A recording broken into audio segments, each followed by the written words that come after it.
Evangelho de João, capítulo 4, versículo 27 ao 42. Assim diz a palavra do Senhor. Neste ponto, chegaram seus discípulos e se admiraram de que estivesse falando com uma mulher. Todavia, nenhum lhe disse: que perguntas? Ou por que falas com ela? Quanto à mulher, deixou o seu cântaro, foi à cidade e disse àqueles homens: vinde comigo e vede um homem que me disse tudo quanto tenho feito. Será este porventura o Cristo? Saíram, pois, da cidade e vieram ter com ele. Nesse interim, os discípulos lhe rogavam, dizendo: mestre, come. Mas ele lhes disse: uma comida tenho para comer, que vós não conheceis. Diziam então os discípulos uns aos outros: ter-lhe-ia porventura alguém trazido o que comer? Disse-lhe Jesus: a minha comida consiste em fazer a vontade daquele que me enviou e realizar a sua obra. Não dizeis vós que ainda há 4 meses até a ceifa? Eu, porém, vos digo: erguei os olhos e vede os campos, pois já branquejam para a ceifa. O ceifeiro recebe desde já a recompensa e entesoura o seu fruto para a vida eterna. E de sorte se alegram tanto o semeador como o ceifeiro. Pois no caso é verdadeiro o ditado: um é o semeador, outro é o ceifeiro. Eu vos enviei para ceifar o que não semeastes. Outros trabalharam e vós entrastes no seu trabalho. Muitos samaritanos daquela cidade creram nele, em virtude do testemunho da mulher, que anunciara: ele me disse tudo quanto tenho feito. Vindo, pois, os samaritanos ter com Jesus, pediam-lhe que permanecesse com eles, e ficou ali 2 dias. Muitos outros creram nele por causa da sua palavra. E diziam à mulher: já agora não é pelo que disseste que nós cremos, mas porque nós mesmos temos ouvido e sabemos que este verdadeiramente é o Salvador do mundo. Vamos orar, irmãos, por esta palavra? Amado Deus, muito obrigado, Senhor, pelo privilégio que temos, ó Deus, de compartilhar a palavra nessa noite. Abençoa-nos, ó Deus, que a Tua palavra fique guardada em nosso coração, que nós possamos, ó Deus, aprender do Senhor, e que nós possamos, ó Pai, como essa mulher, ter a visão do Senhor, que o amor do Senhor toque o nosso coração, para entendermos a necessidade de pregar o Evangelho a todas as pessoas. Fala-nos, ó Deus, dessa necessidade de anunciarmos Jesus, aquele que é o único que pode nos dar paz, alegria e conforto espiritual. Em nome de Jesus, amém. Amados irmãos, a história das missões nos contam de um homem chamado William Carey, que viveu de 1761 a 1834, e ele foi considerado o pai das missões modernas. Ele foi pregar o Evangelho na Índia, e durante os 7 primeiros anos da sua ida para a Índia, ele não conseguiu nenhum convertido, mas ele não desistiu. Ele traduzia a Bíblia para vários idiomas, mas houve um incêndio no local onde ele traduzia as Bíblias, e eles ficaram muito tristes por causa disso, e depois de algum tempo eles não desistiram e continuaram a traduzir Bíblias para mais de 28 línguas. Ele anunciou o Evangelho com ousadia e intrepidez, e converteu um professor de geografia lá, e assim começou sua missão. Ele lutou contra os hipercalvinistas, que não queriam pregar o Evangelho porque acreditavam que Deus tinha seus eleitos e eles não precisavam fazer a obra do Senhor. Ele foi alguém que se dedicou a mostrar aos indianos que a prática da matança de viúvas não era coerente nem mesmo com a filosofia deles. E 4 de seus filhos se tornaram missionários. Mesmo ele tendo muitas dificuldades na sua vida familiar, ele foi um homem que se dedicou à obra do Senhor e fez o trabalho do Senhor com dedicação e perseverança. Deus nos chama também, irmãos, a expandirmos o reino do Senhor. Fazermos com que mais e mais pessoas tenham no coração a dedicação de suas vidas a Cristo. E aqui nós vemos o Senhor Jesus tomando a iniciativa. Como nós vemos em Gênesis, Deus é o primeiro missionário. Deus foi até o homem pecador. E lá ele alcançou homens para a sua glória, trazendo Adão e Eva a conhecerem a primeira promessa do Evangelho. E aqui nós vemos Jesus indo até uma mulher que estava com problemas muito sérios, problemas nos quais ela estava afastada da sua comunidade. Ela tinha que ir pegar água ao meio-dia, porque ela não queria conviver com as outras mulheres que falavam mal dela. Falavam mal dela porque ela tinha uma vida imoral. Ela já estava no seu 6º relacionamento. E Jesus falou dessa necessidade do coração dela, que se ela bebesse da água que Jesus tem para lhe dar, ela não teria mais essa sede. E ela não precisaria tentar matar essa sede espiritual com relacionamentos amorosos. E ela foi questionando ao Senhor, e o Senhor foi mostrando para ela que ela foi compreendendo que ele era um homem de Deus, que ele era um homem diferente, porque não era igual aos judeus que menosprezavam os samaritanos, que não era um homem, que era um profeta que conhecia a vida dela, e ela entendeu no final que Jesus era o Messias, o Cristo prometido que veio dar a salvação. Ela foi a primeira pessoa que compreendeu que Jesus é o Cristo e o Salvador. Jesus não havia se revelado assim a mais ninguém. Ela foi a primeira a ter o privilégio de compreender isso. Então, quando ela descobriu isso, ela decidiu largar o seu cântaro, ela foi buscar água, foi atender a sua necessidade física para tomar água,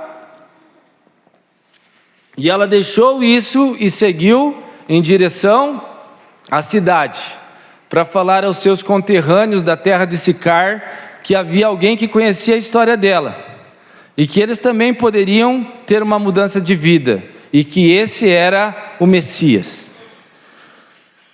A expansão do reino, ela só é possível, meus irmãos, se nós estivermos dispostos a quebrar barreiras. Essa mulher tinha barreiras culturais. Ela era uma mulher, ela era samaritana, os judeus e os samaritanos não se davam bem. E ela era uma mulher também que tinha barreiras espirituais. Ela tinha uma vida imoral, e ela não queria contato com as pessoas, ela tentava viver uma vida no anonimato. Normalmente, quando nós temos problemas no nosso coração, na nossa vida moral, nós procuramos o isolamento, porque nós não queremos sermos vistos, nós não queremos a correção, nós não queremos que nos exponham. E quando os discípulos chegaram ali, naquela situação, eles chegaram e conversaram e disseram, no versículo 27, chegaram e viram ele falando com a mulher, e ninguém perguntava nada sobre a mulher, mas eles tinham algo no coração. Eles tinham uma dificuldade, porque Jesus estava falando com uma mulher. Naquela época, falar com mulheres era uma coisa degradante para qualquer mestre da palavra de Deus. Qualquer rabino que falasse com uma mulher era considerado algo incorreto, algo errado. Mas Jesus foi até aquela mulher, e os seus discípulos não compreendiam. Por quê? Porque lhes faltava visão espiritual para falar com os samaritanos sobre o Evangelho. Eles, mais do que ninguém, conheciam o Senhor Jesus e sabiam que o Senhor Jesus era a solução para os problemas dos pecados. Eles tinham consciência de que Jesus os havia tirado da incredulidade, de que Jesus os havia feito pescadores de homens. Mas eles eram capazes de ir lá em Samaria, como eles foram, fazer compras lá em Samaria, entrar nos seus mercados, entrar no seu comércio e não falar de Jesus para ninguém. Enquanto aquela mulher que teve um primeiro contato com Jesus, e quando ela descobriu que ele saciava a sua necessidade espiritual, ela deixou a sua necessidade física de lado, que era pegar aquele jarro com água, ela deixou para trás o jarro, e saiu correndo para a cidade para falar para os seus concidadãos que eles precisavam conhecer Jesus. Isso fala muito de visão espiritual, meus irmãos. Em muitos momentos nós estamos convivendo com as pessoas no comércio, nós estamos convivendo com as pessoas na cidade, na escola, no bairro, no interior, e nós não temos a coragem de dizer que existe alguém que pode salvar pecadores, que pode tirar o vazio do coração, que pode mudar a história da vida das pessoas, que pode dar solução eterna, perdão dos pecados e vida eterna para todas essas pessoas que são alvos das nossas conversas. Nesse momento, os discípulos não entendiam. E quantas vezes nós estamos como os discípulos, cegos demais para perceber que o mundo jaz no maligno e que o mundo precisa do Evangelho, desesperadamente. As pessoas precisam conhecer o Evangelho da salvação e ter o perdão dos pecados. Será que muitas vezes nós não somos como os discípulos, no sentido de, ao invés de irmos àqueles que precisam de salvação, nós sermos aqueles que criamos barreiras? Lembra que os discípulos, eles conseguiram criar barreiras até para as crianças. Eles disseram assim: o mestre não tem tempo para falar com crianças, para orar por crianças. Uma mulher lutando pela sua filha que estava endemoniada, e eles disseram assim: não, o mestre não tem tempo para te atender. Será que muitas vezes nós não estamos sendo pedra de tropeço para as pessoas não conhecerem Jesus? Porque nós não queremos quebrar as barreiras do nosso status social, do bairro em que vivemos, não queremos gastar um pouco de gasolina para sair da cidade. Será que nós não estamos colocando barreiras entre nós entre Deus e as pessoas? Pessoas improváveis como essa mulher fazem coisas incríveis. Deus escolheu as coisas loucas desse mundo para envergonhar as sábias, e escolheu as fracas para envergonhar as fortes. Quando ela ouve do Evangelho, ela prioriza a boa notícia e não o seu bem-estar físico. Ela deixa o cântaro e vai até a cidade comunicar o Evangelho. Quantas vezes nós estamos mais focados em nossas necessidades materiais do que na necessidade espiritual que as pessoas têm de conhecerem o Evangelho e o Senhor Jesus? Ela vai e fala de Jesus. Tem um homem que conhece a minha história. Ela aponta para Jesus e ela faz como Filipe fez com Natanael. E ela diz: venham, vejam, será que ele é o Cristo? Ela não afirma, ela coloca uma pergunta intrigante para chamar a atenção dos seus conterrâneos. Mas ela faz isso com alegria. Será que esse que falou da minha vida é Cristo, o Salvador? E ela confessa agora diante deles a sua história. Ela fala: eu conheci um homem que falou da minha história. Antes ela vivia no anonimato, ela não queria falar da sua história. Por quê? Porque ela tinha problemas morais.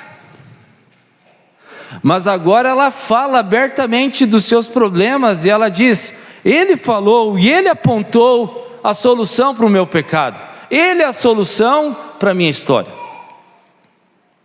E quantas vezes nós queremos encobrir nossas dificuldades, encobrir nossas fraquezas?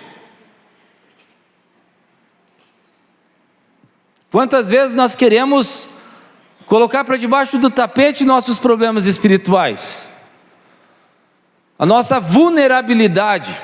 Nós queremos colocar uma máscara de que estamos podendo, estamos bem, está tudo indo bem. Talvez, meus irmãos, eu estou passando pela crise dos 40, talvez estou tendo algumas crises de pânico, mas isso não é impedimento para Deus falar através da minha vida. Deus pode falar através de mim, mesmo como eu estou numa situação difícil. E você pode ser usado por Deus. Você precisa apenas abrir teu coração, ser sincero e admitir que você precisa de Jesus. E as pessoas, elas vão abrir seu coração para a palavra de Deus. Então, se nós queremos expandir o reino de Deus, que Jesus domine mais corações, nós precisamos o quê? Nós precisamos quebrar barreiras. Existem barreiras aí que você não quer quebrar por nada, você só quer ficar dentro da tua casa. Não quer abrir a porta aqui, está um calor imenso, está tudo abafado, estou claustrofóbico aqui dentro, e o pessoal está com frio, gente, tem que ter calor no coração. Nós precisamos quebrar barreiras, meus irmãos, como essa mulher quebrou barreiras. Segundo, para nós expandirmos o reino, é resultado da satisfação em consumar a vontade do Pai. Nesse interim, os discípulos lhe rogavam dizendo: Mestre, come. Mas ele lhes disse: uma comida tenho para comer, que vós não conheceis.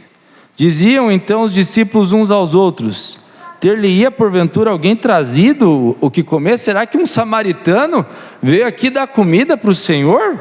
Os samaritanos não fazem isso, eles são um lixo. Disse-lhe Jesus: a minha comida consiste em fazer a vontade daquele que me enviou e realizar a sua obra. Qual é a comida de Jesus, meus irmãos? A comida de Jesus é fazer a vontade do seu Pai. E seu Pai quer ser glorificado, e glorificado através de vidas convertidas, que vão glorificar o Senhor nessa vida e além dela. Esse é o chamado de Deus. Paulo se alegrava com o fato dele poder ter pregado a palavra e pensar que muitas pessoas ele encontraria no céu. Essa é a nossa prioridade. Quem quer fazer a vontade de Deus Pai precisa ter a prioridade correta. O esporte de Jesus é pregar o Evangelho. Se houvesse uma disputa na Olimpíada de quem prega mais o Evangelho, o campeão seria Jesus. Jesus conhece quem é eleito e quem não é eleito, meu irmão. Jesus conhece quem vai morar com Ele e quem não vai morar, mas Ele prega a palavra para todos. E você querendo fazer acepção de pessoas, você querendo selecionar quem é presbiteriano e quem não é presbiteriano. Se cuide, meu irmão, porque quem quer fazer a vontade de Deus precisa ter prioridade, e o Evangelho demanda urgência, o Evangelho demanda prioridade. A prioridade, meus irmãos, é falarmos da salvação que há em Cristo Jesus. Fazer a vontade de Deus é para quem tem paixão pelas almas. A minha comida consiste em fazer a vontade daquele que me enviou e realizar a sua obra. Essa é a paixão de Jesus. A paixão de Jesus é ver pessoas convertidas. Em Ezequiel, Deus fala que Ele não tem prazer na morte do ímpio. Deus vai mostrar a sua justiça e Deus será glorificado em sua justiça na morte dos ímpios, mas Deus não tem prazer na morte do ímpio. É engraçado que Jesus tem a mesma paixão pelas almas, mas a igreja do Senhor Jesus parece que em muitos templos não tem paixão pelas almas. Essa fala do Leo no início do culto, quando ele fala assim, as pessoas estão procurando sermões que falam, que marretam e não sei o quê, e realmente, às vezes é muito mais fácil ficar dando martelada, e o Paulo não gosta quando eu bato no púlpito, ele fala, quase quebrou o púlpito, e ele fica falando anos sobre essa situação aqui. Mas, gente, perceba que a igreja também precisa ter amor por Jesus. Não basta só apenas ter pregação sobre Jesus. Nós precisamos viver Jesus, ter paixão pelas almas. O que converte as pessoas é o amor por Jesus, é a entrega a Jesus, e não ouvir sermões bem estruturados, bem feitos e guardar no bolso. O evangelho é ortoprático. Você precisa praticar o evangelho, a gente precisa viver o evangelho. E quantas vezes nós estamos colocando a nossa vida em evidência e não o evangelho de Cristo? E quantas vezes nós deixamos de pregar o evangelho aos homens, porque a gente não quer sair nas casas para evidenciar o nosso talento pessoal? Se é uma coisa que eu sou prático, que eu gosto de fazer, se é para servir em tal função, que eu possa ficar ali na minha segurança, eu fico. Ensaiaram, e ainda tem que ensaiar mais, mas não sair nas casas fazer evangelismo. E nós precisamos ter uma postura diferente. Nós precisamos sair da nossa zona de conforto. Não só ficar lá dentro da cozinha. Não só ficar naquilo que você quer fazer. Às vezes é preciso sair das contas, dos problemas, dos boletos, Garanto que você teria muito menos estresse com os teus boletos e com a correria do teu dia a dia se você falasse de Jesus. Garanto que se a tua prioridade fosse outra, você não ia ter tanta crise de pânico. Garanto. Quem ora mais se preocupa menos. Aqui nós vemos Jesus pregando a mulher, pregando a cidade, né? E ele fala para os discípulos, tem uma colheita, e vocês nem plantaram, né? Ele olhou para o campo assim e viu, era dezembro mais ou menos, ele olhou para o campo e disse assim, vocês olham para os campos e vocês veem que está brotando, mas eu digo que os campos já estão prontos, e que a ceifa é hoje, a colheita é hoje, e eles não estão entendendo nada. Como assim? O campo ainda não maturou, não está maduro, está tudo verde ainda.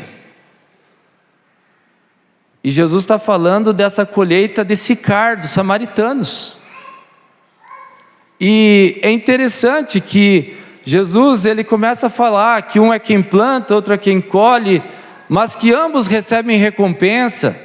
E aí ele fala para os discípulos assim, vocês não plantaram nada, vocês nunca plantaram, mas agora vocês vão colher. Moisés plantou aqui, Elias plantou aqui, mas vocês não plantaram. A mulher de Samaria plantou, mas quem ia colher era eles. E ambos iam receber a mesma recompensa. O que Jesus estava dizendo para eles é que fazer a vontade de Deus é para quem está disposto a ser parceiro. Ninguém faz a obra de Deus sozinho, e ninguém é insubstituível, certo? Um dia talvez vocês vejam, eu vi um vídeo de um cara pregando, ele caiu morto pregando. Às vezes eu tenho medo de acontecer isso comigo. Mas Mas o que eu penso é assim, alguém virá no meu lugar. Como disse Simonton, 36 anos, morrendo do que, Felipe? Febre amarela ou malária? Malária, isso aí.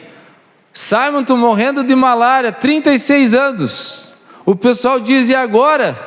O que vai ser do campo missionário do Brasil? E o que Simonton disse para eles? Deus vai levantar outros. Deus sempre levanta outros. Alguns param de servir, outros são levantados. Mas não é bom você parar de servir. Não importa o que aconteça com você, teime até o último minuto, como o pastor Milton teimou até o último minuto, ficar vivo, para poder pregar o Evangelho. O pastor Milton, para quem não conhece, ele foi um dos primeiros pastores que acreditou em campos missionários em cidades pequenas. Ele era lá de Guarapuava. Se fosse por muitos pastores da época, só tinha a igreja presbiteriana em Guarapuava, Cascavel. Agora, por exemplo, poderia pensar Beltrão, Pato Branco, Ponta Grossa, Curitiba, Foz do Iguaçu, Maringá e Londrina. O resto das cidades, porque é o hipercalvinismo. Vamos ficar aqui no nosso reduto, vamos ficar aqui, não vamos plantar nada, não vamos estimular o crescimento. Nós precisamos entender que Deus quer nos usar para o crescimento do Evangelho, para que o Evangelho verdadeiro seja pregado a mais pessoas. Essa mulher, ela tinha sido usada por Deus para essa obra. Jesus usou ela indiretamente. E também nós vemos os discípulos ali participando de uma colheita que eles não trabalharam para receber, mas eles se alegraram com isso. E assim é a obra de Deus. Um planta, outro rega e o outro colhe. Não dá para você ficar achando que todo mundo vai fazer a mesma coisa. Mas uma coisa é certa: todos nós temos que nos envolver com o trabalho missionário. Quem faz a vontade de Deus tem a certeza de uma grande recompensa. E nós vamos ver pessoas glorificando a Deus, vidas sendo transformadas. Em primeiro lugar, se nós queremos expandir o reino de Deus nessa terra, nós precisamos quebrar. Segundo, nós precisamos estar dispostos a fazer a vontade do Pai. A vontade do Pai. Sabe por que muita gente não quer evangelizar? E diz, Deus tem os seus e tal, essa história toda. Claro que Deus tem os seus. Está na Bíblia, está escrito. Mas isso não é desculpa para não evangelizar. Porque quer ficar na comodidade. Não quer sair da zona de conforto. Terceiro, para que nós possamos expandir o reino de Deus, nós precisamos levar pessoas ao encontro pessoal com Jesus. Muitos samaritanos, versículo 39, daquela cidade creram nele, e em virtude do testemunho da mulher que anunciara, ele me disse tudo quanto tenho feito. Vindo, pois, os samaritanos ter com Jesus, pediam-lhe que permanecesse com eles, e ficou ali 2 dias.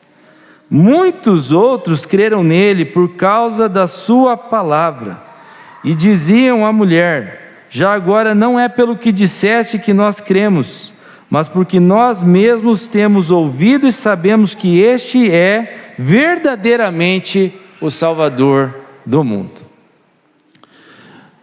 Para que nós possamos levar uma palavra, para que nós possamos levar pessoas ao encontro pessoal com Jesus, nós precisamos falar essa palavra com alegria, abrir o nosso coração. Se você falar para as pessoas desse Cristo que salva, que perdoa pecados, se as pessoas perceberem que isso é realidade na tua história, na tua vida, você tem grande chance de muitas pessoas serem alcançadas pelo Evangelho. O Evangelho floresce, porque ele é a boa semente. Você tem a melhor semente para plantar. O problema não está no Evangelho. O problema não está na palavra de Jesus. O problema é que nós não tomamos a iniciativa e a coragem. E nós precisamos ter esse amor pelas pessoas e levá-las a um encontro pessoal com Jesus. Quando as pessoas se convertem, elas querem mais de Jesus. Quando eles foram conversar com Jesus, Jesus já estava de partida, eles diziam: fica conosco. Foi o que aconteceu com os discípulos no caminho de Emaús, sem eles conhecerem Jesus, que estava falando com eles. Eles dizem: fica, Senhor, já se faz tarde. Quando uma pessoa ela é alcançada pelo Evangelho, ela quer mais de Jesus, ela quer andar mais perto de Jesus continuamente. E é esse o chamado que Deus tem para nós, levarmos pessoas a um encontro pessoal com Jesus. E olha o que eles dizem no seu testemunho: já não é pelo que a mulher disse que nós cremos, mas porque nós mesmos temos ouvido e sabemos que este é verdadeiramente o Salvador do mundo. Não é mais pelo testemunho. O testemunho dela foi impactante, foi na veia, foi no alvo. Mas quando a pessoa se encontra com Jesus, não é mais porque fulano, ciclano, beltrano falou para mim. É porque eu tive um encontro pessoal com Jesus. Quando uma pessoa se converte, ela não vem na igreja porque a parede é preta. Ela não vem na igreja porque o louvor faz um louvor, nossa, dinâmico. Ela não vem na igreja simplesmente porque o pecador arrasa. Ela não vem para o Evangelho porque tem trabalho de criança e daí chama o nome da pessoa que tem a criança lá no telão. Ela não vem na igreja por causa de terapias ou outras ferramentas que existem. Ele vem a Deus por Jesus. Ele não vem na igreja porque prometem para ele que ele vai ser curado de todas as doenças dele. Ele vem na igreja porque ele confessou os seus pecados, e ele sabe que o perdão dos seus pecados está em Jesus Cristo. E o que cabe a nós, meus irmãos, é levar as pessoas a Jesus. É um desafio muito maior, porque nós estamos vivendo num mundo de mentiras. Nós estamos vivendo num mundo de falso evangelho. E nós estamos vivendo num mundo em que as pessoas se coçam para ouvir coisas erradas. É muito mais fácil você ensinar um monte de regrinha para as pessoas do que você ensinar assim princípios, do que ensinar o Evangelho. As pessoas não querem o Evangelho, porque o Evangelho quebra seus corações e clama pelo arrependimento. Então nós precisamos, para expandir o reino, primeiro, quebrar barreiras. Segundo, amar, fazer a vontade do Pai. Terceiro, levar pessoas a um encontro pessoal com Jesus. E isso não é só comportamento. Você pode ser muito ético no teu trabalho, mas se você não aproveitar as oportunidades para ensinar que as pessoas estão condenadas ao inferno e elas precisam do perdão dos pecados em Jesus, você não está fazendo a obra do Senhor. Então, meus irmãos,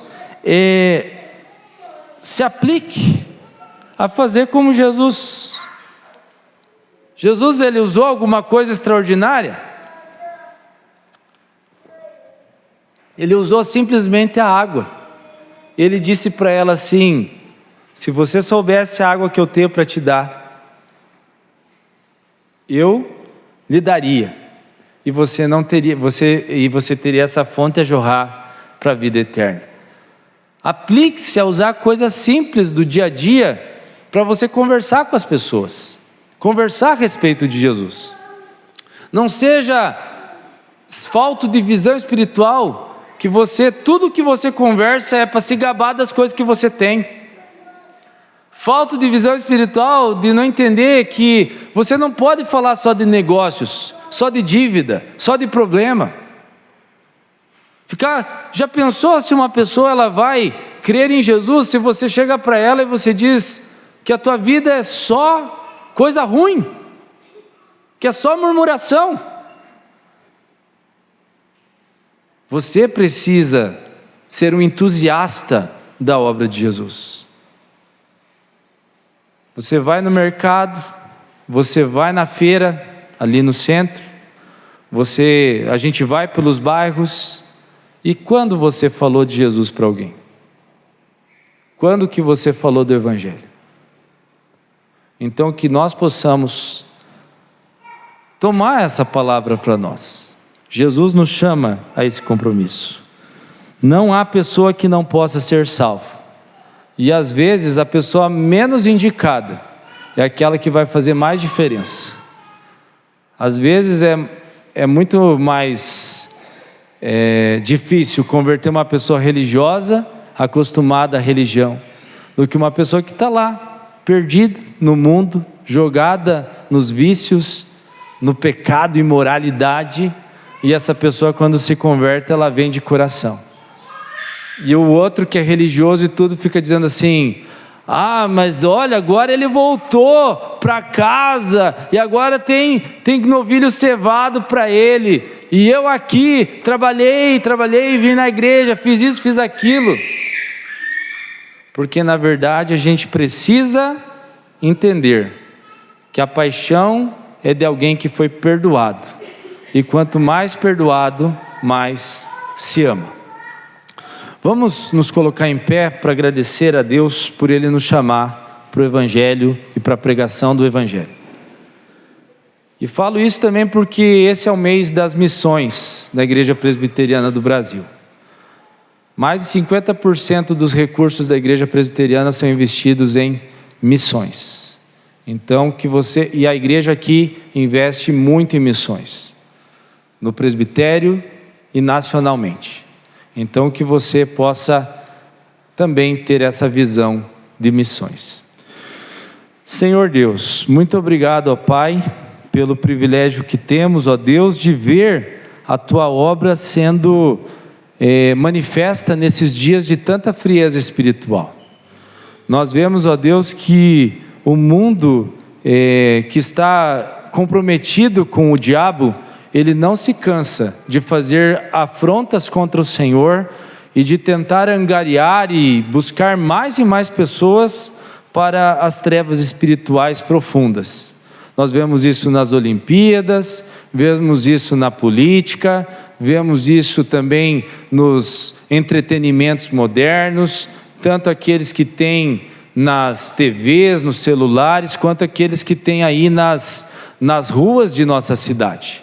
As pessoas estão mergulhadas em trevas, e nós precisamos entender que os campos estão prontos para serem semeados, que nós possamos mostrar às pessoas, através da nossa vida espiritual, a nossa vulnerabilidade, nós possamos humildemente pregar o Evangelho de Jesus. Que o Senhor nos livre de sermos arrogantes espirituais, que o Senhor nos livre de sermos pessoas desagradáveis, no sentido não, às vezes vamos desagradar as pessoas, é claro que vamos, mas no sentido de não sermos religiosos mortos, que só falam de práticas e regras, mas que nós sejamos, ó Deus, pessoas que falam do arrependimento, falam que o pecado está no coração, e que as pessoas podem se converter e encontrar o perdão de Jesus para as suas vidas. Que nós possamos, ó Deus, realizar as obras do Senhor enquanto há tempo, que nós não sejamos frios, vazios e amargos, ó Deus, que sejamos corajosos e tenhamos essa vitalidade para anunciarmos Jesus.